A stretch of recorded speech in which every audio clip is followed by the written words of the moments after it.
Hello दोस्तों, नमस्ते, प्रणाम। सभी का स्वागत है हमारे खुशबू यादव आदि गीत के चैनल पे।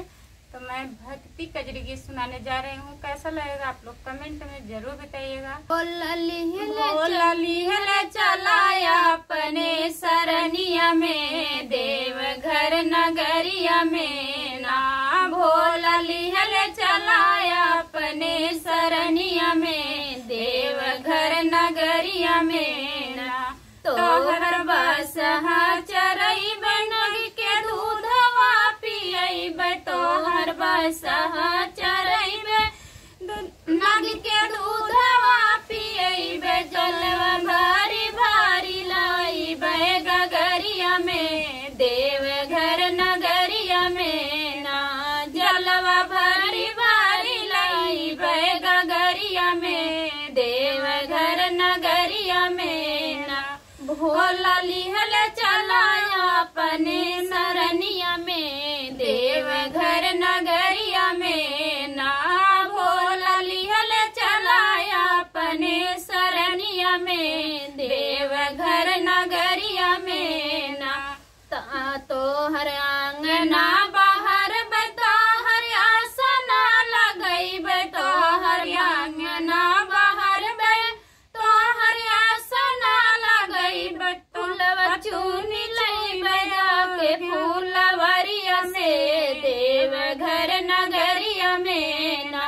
फूलवा चुनी लइब जाके फूलवरिया में, देवघर नगरिया में ना। भोला लिहल चलाया अपने सरनिया में, देवघर नगरिया में ना।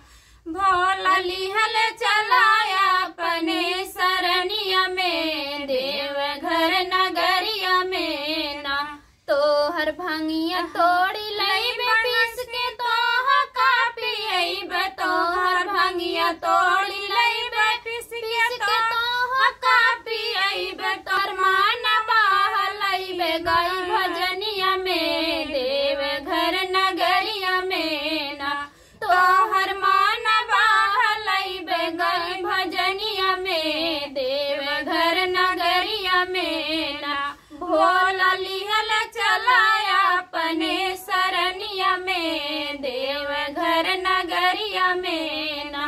भोला लिहल चलाया अपने सरनिया में, देवघर नगरिया में ना। तोहर भोजना बनइब कार्तिक पालना झुलइब, तोहर भोजना बनइब कार्तिक पालना झुलइब, तोहर भोजना बनइब जाके तोहा का खियइब भोर हरिया में, देवघर नगरिया में ना।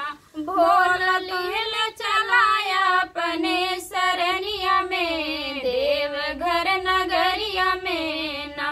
पाके दर्शन तोहार होई जाब भव से पार, पाई के दर्शन तोहार होई जाब भव से पार। बिगड़ी बनी जाई तोहरी चरनिया में, देवघर नगरिया में ना। बिगड़ी बनी